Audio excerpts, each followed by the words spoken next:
Hello बच्चा लोग, कैसे हैं आप लोग? होप सो सब लोग बहुत अच्छे होंगे। तो लास्ट टाइम हमने लाइफ को देखा था, लाइफ की एक बेसिक डेफिनेशन हम लोगों ने देखी थी। आज हम कैरेक्टर्स देखेंगे, लिविंग के क्या क्या कैरेक्टर्स होते हैं।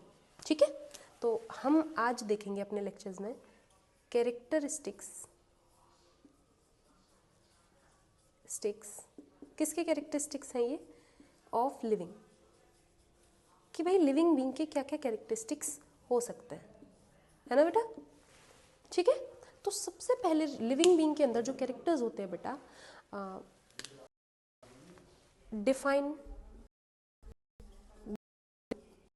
Shape and size. मान लीजिए आप किसी भी लिविंग बीइंग को आप कह रहे हैं कि भाई ये लिविंग है, तो उसका कोई ना कोई क्या होना चाहिए, एक डिफाइंड शेप होना चाहिए और एक उसका डिफाइंड साइज होना चाहिए। इसके ज़रूर आपको कुछ ना कुछ एक्सेप्शंस भी देखने को मिलेंगे, लेकिन एक नॉर्मल सिनेरियो में अगर आप किसी को लिविंग कह रहे हैं तो उसका डिफाइनाइट शेप होना चाहिए और डिफाइनाइट क्या होना चाहिए बेटा, एक साइज उसका डिफाइनाइट होना चाहिए। ठीक है, नंबर सेकंड पे हम बात करेंगे बेटा सेल्यूलर ऑर्गेनाइजेशन की। सेल्यूलर ऑर्गेनाइजेशन, सेल्यूलर ऑर्गेनाइजेशन से मतलब क्या है यहाँ पे?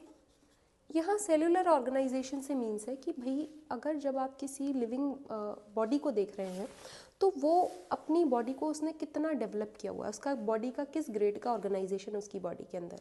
जैसे मान लीजिए कि उसकी बॉडी के अंदर टिश्यू ग्रेड ऑर्गेनाइजेशन है, या उसकी बॉडी के अंदर टिश्यू ग्रेड ऑर्गेनाइजेशन है, या उसकी बॉडी के अंदर ऑर्गन ग्रेड ऑर्गेनाइजेशन है।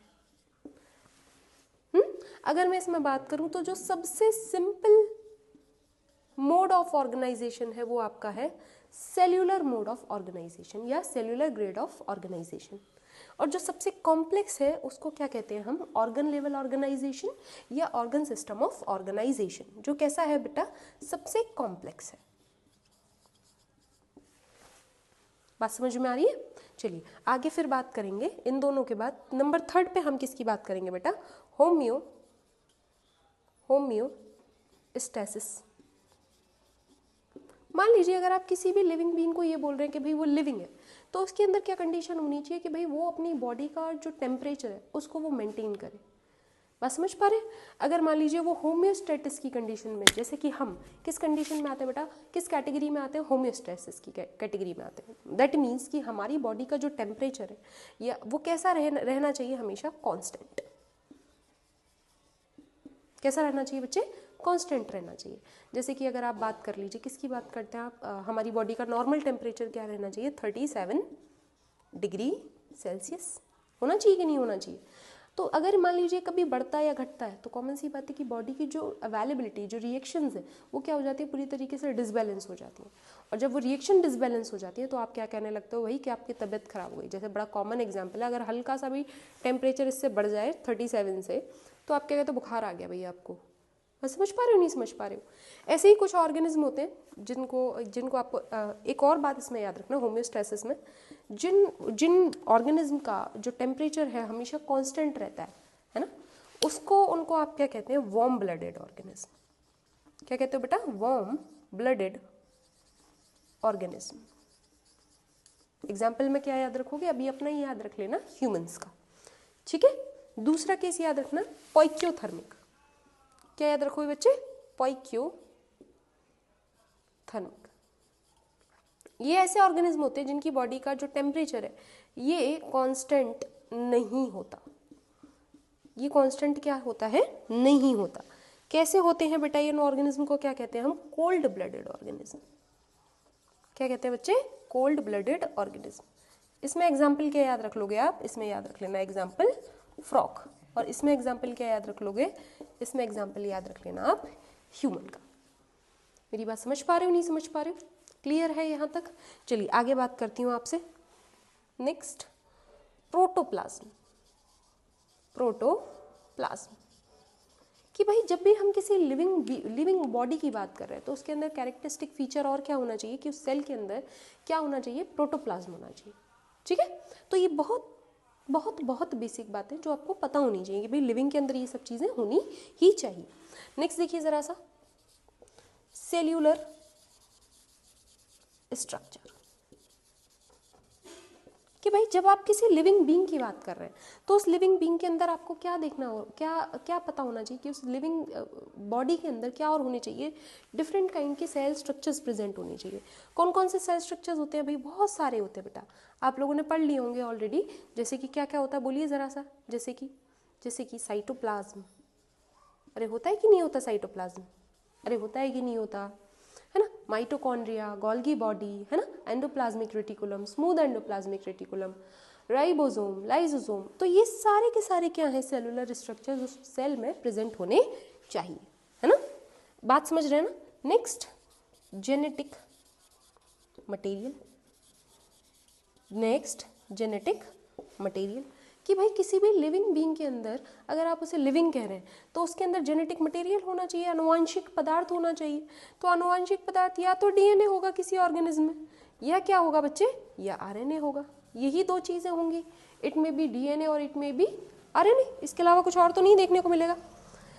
नेक्स्ट देखिए ज़रा सा, अगर आप किसी भी बॉडी को कह रहे हैं कि भाई वो लिविंग है तो उसके अंदर एक चीज़ और होनी चाहिए, उसके अंदर क्या होना चाहिए भाई? एवोल्यूशन होते रहना चाहिए। मैम एवोल्यूशन तो हमें होते हुए दिखाई नहीं देगा।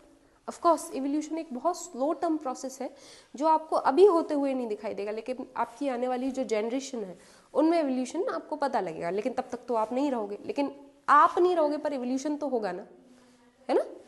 नेक्स्ट, एडेप्टेशन होना चाहिए। क्या होना चाहिए बच्चे? एडेप्टेशन। एडेप्टेशन मतलब हमारे अंदर क्षमता होनी चाहिए ज़्यादा गर्मी को सहन करने की, ज़्यादा बारिश को सहन करने की। ये एनवायरनमेंट में एकदम से ऐसा नहीं होना चाहिए कि मान लीजिए एकदम बारिश आ गई और हम प्रभु को प्यारे हो जाएं। जैसे भी मान लीजिए ठंडी का टाइम आ रहा है ना, तो धीरे धीरे ठंड बढ़ रही है, तो अचानक से कभी ऐसा हो कि भाई आपकी व्यवस्था ना हो पाए, तो ऐसा नहीं होगा कि आप एकदम से हाय तौबा मचाने लगेंगे। आप थोड़ा सा व्यवस्थाएं करेंगे, किसी तरीके से ऐसे करेंगे, कंबल ओढ़ लेंगे, चादर ओढ़ लेंगे, कैप लगा लेंगे और बढ़िया से कर लेंगे सब कुछ, है ना। तो आप क्या करेंगे? खुद को बचाने की कोशिश करेंगे और आप अंत तक, जब तक मौसम नहीं बदलेगा, खुद को बचा ले जाएंगे। तो यानी कि आपने क्या कर लिया? अडेप्टेशन, आप अडप्ट हो गए एनवायरनमेंट के अकॉर्डिंग। और जो ऑर्गेनिज्म अडप्ट नहीं हो पाते, कॉमन सी बात है, उनकी क्या हो जाती है? डेथ हो जाती है। बात समझ में आ रही है ना। बहुत बेसिक पॉइंट्स हैं जिनके बारे में हम अभी डिस्कस कर रहे हैं। नेक्स्ट देखिए ज़रा सा, फिर और आगे बढ़ रहे हैं अडेप्टेशन के बाद, और आगे बढ़े ज़रा सा, इस सर्वाइवल ऑफ द फिटेस्ट, जिसको क्या कहते हैं हम? स्ट्रगल फॉर द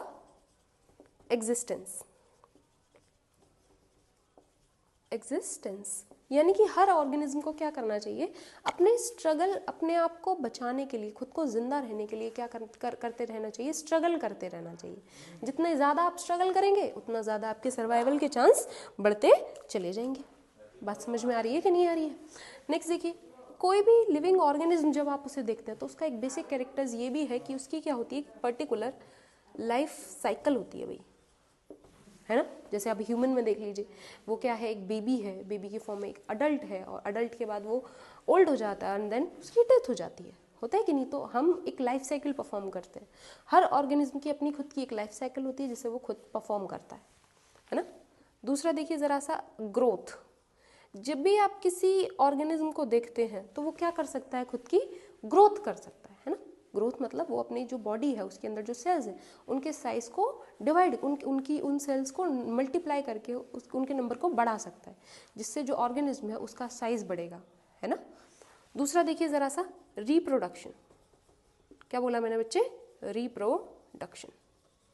यानी कि ऑर्गेनिज्म क्या करेगा? अपनी ही जैसी प्रोजेनी को अर्थ पे छोड़ के जाएगा, क्योंकि उसकी तो डेथ हो जाएगी, तो उसका सर्वाइवल, उसका प्रोटोप्लाज्म आगे कैसे बढ़ेगा, उसका वंश आगे कैसे बढ़ेगा।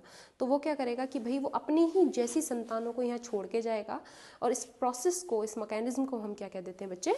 रिप्रोडक्शन कह देते हैं, है ना। नेक्स्ट देखिए ज़रा सा, डेवलपमेंट। क्या कह देते हैं बच्चे हम इसे? डेवलपमेंट। भाई आपने रिप्रोडक्शन करवा रहे हैं, ग्रोथ करवा रहे हैं, तो भाई विकास तो होगा ही। विकास मतलब आप ऑर्गेनिज्म का विकास हो रहा है, मतलब ऑर्गेनिज्म क्या हो रहा है? एबल हो रहा है सोचने के लिए, समझने के लिए, सोशली, इकोनॉमिकली, पूरी तरीके से उसके अंदर ये कैरेक्टरिस्टिक फीचर्स आ रहे हैं कि now they are going to develop to understood certain kind of phenomena और सर्टेन काइंड ऑफ एंटाइटी, है ना। क्लियर हो पा रही है मेरी बात? तो ये हमने क्या देखे? कुछ बेसिक कॉन्सेप्ट्स देखे। किसके देखे बेटा? लिविंग के। आगे लेक्चर में हम आगे की बात करेंगे और कॉन्सेप्ट की बात करेंगे। तब तक पढ़ते रहिए। Stay tune. Bye bye.